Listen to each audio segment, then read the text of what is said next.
아무 이유 없이 누구에게나 언제든지 갑자기 생길 수 있는 질병입니다. 원래대로 청력이 회복되지 않을 수 있기 때문에 골든타임이 참 중요합니다.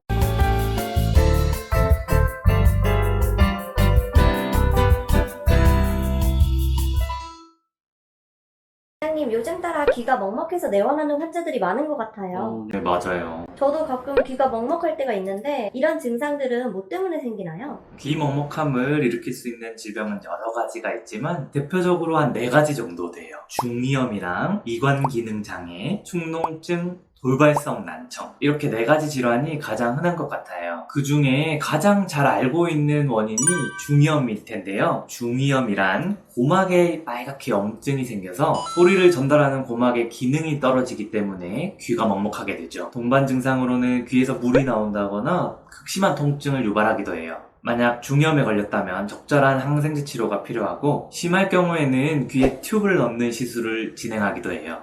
이관 기능 장애도 좀 생소한데 이것도 중이염과 비슷한 건가요? 보통 우리가 비행기를 타거나 높은 곳에 올라갈 때 귀가 먹먹해지는 증상이 있을 거예요. 귀에 압력을 조절하는 기관이 코와 귀 사이에 존재하는데 이를 이관이라고 합니다. 우리 인체에서는 스트레스가 심하거나 체중의 변화가 있을 때 이 이관의 기능이 떨어져서 귀 먹먹함을 느낄 수 있어요. 이관에 문제가 생겼을 때는 충분한 휴식과 약물 치료로 대부분 호전이 되긴 하는데, 아주 심한 경우에는 이관에 카테터를 이용해서 풍선 확장하는 시술을 하기도 하죠. 축농증과 귀먹먹함이랑은 무슨 상관이 있는 거예요? 축농증은 코 막힘이나 누런 코 같은 코 불편함을 일으키는 질병이잖아요. 이런 축농증의 대표적인 증상 중 하나가 코에서 목 뒤로 이렇게 찐득한 가래가 넘어가는 증상이 있는데, 이 부분이 또 귀와 또 연결이 되어 있어서 코를 풀 때 축농증의 염증이 귀로 넘어갈 수 있어요. 그렇게 되면 귀도 먹먹해지는 거죠. 이런 경우에는 축농증 치료를 통해서 귀 먹먹함을 호전시킬 수 있습니다. 마지막으로 돌발성 난청은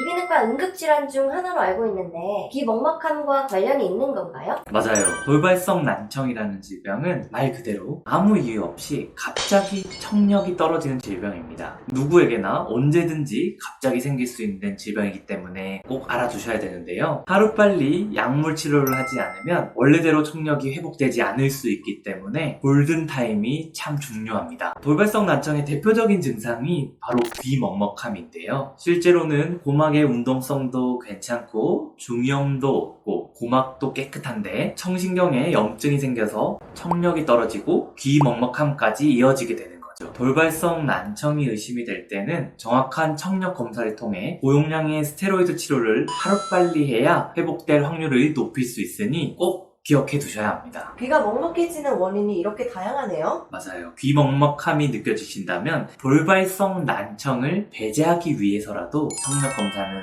꼭 중요합니다. 실제로 주파수별로 청력을 체크해보면 청력이 떨어져 있음에도 일상생활에 큰 불편함이 없으신 분들은 본인의 청력이 정상이라고 생각을 하며 청력 검사를 왜 하지? 하고 의아해 하실 수 있는데요. 귀가 먹먹한 증상이 있을 때는 혹시나 하는 돌발성 난청을 치료하기 위해서라도 정확한 청력 검사가 꼭 필요하다는 것은 알고 계셨으면 좋겠습니다. 이제 귀 먹먹함에 대해서 조금은 이해가 되셨나요? 그럼 다음에 또 유용한 정보로 만나요. 안녕.